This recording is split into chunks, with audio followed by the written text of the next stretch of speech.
And as we just discussed, Donald Trump continues to say that President Obama and Hillary Clinton are the founders of ISIS and that Clinton is the MVP of ISIS. Meanwhile, the Islamic State has certainly become more prominent during this administration. As are Obama and Clinton. Are they responsible for the rise of the terror group? Well, CBS News national security correspondent David Martin joins us now from the Pentagon. David, it's hard to believe that there's any legitimacy to Trump's claims, but what's happening here? Well, it's factually true that ISIS rose up as a serious threat during the Obama administration. But to call either President Obama or his Secretary of State during that first term, Hillary Clinton, a founder of ISIS is clearly over the top. They were slow to recognize the threat posed by ISIS. In fact, President Obama once famously called ISIS the JV. But that was a failure of intelligence, and the Director of National Intelligence has publicly acknowledged that it was a failure. But the founder of ISIS was Abu Bakr al-Baghdadi, who was once held in an American-run prison in Iraq during the Bush administration and released during the Bush administration.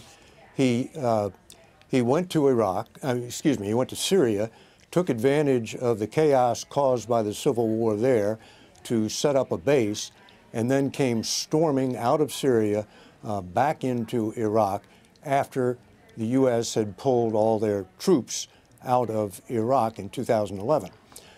That happened on President Obama's watch, and some people have blamed him for being too eager to pull American troops out of Iraq. But the fact is that Iraq had become, by then, a sovereign country, and it had to ask the U.S. to keep its troops there.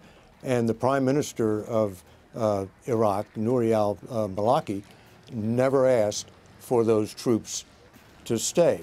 Then al-Maliki proceeded to govern in a way that exacerbated the tensions between Sunnis and Shias in Iraq and basically gutted the Iraqi army of some of its most capable commanders, so that when ISIS came storming out of Syria, the Iraqi army broke and ran and presented the world with that fait accompli in 2014. David, can we also point to the fact that al-Baghdadi followed the playbook of Abu Musab al-Zarqawi, who was mentioned as far back as 2003 when Colin Powell, for example, went in front of the United Nations to make the case why the United States should go to war. He was ultimately killed, but he did copy that playbook. So there is a distinction to say that even perhaps the ideas behind what the Islamic State stands for now may have been formed when al-Zarqawi was around. Well, Zarqawi was the head of al-Qaeda in Iraq, and that is the sort of the organization from which ISIS sprang. A lot of its senior members, at least those who haven't been killed by now, were in fact former members of al-Qaeda in Iraq. So if you want to trace the roots of ISIS back to Zarqawi and al-Qaeda in Iraq, then it began its rise during the Bush administration. David Martin from the Pentagon. Thank you so much, David. Sure thing.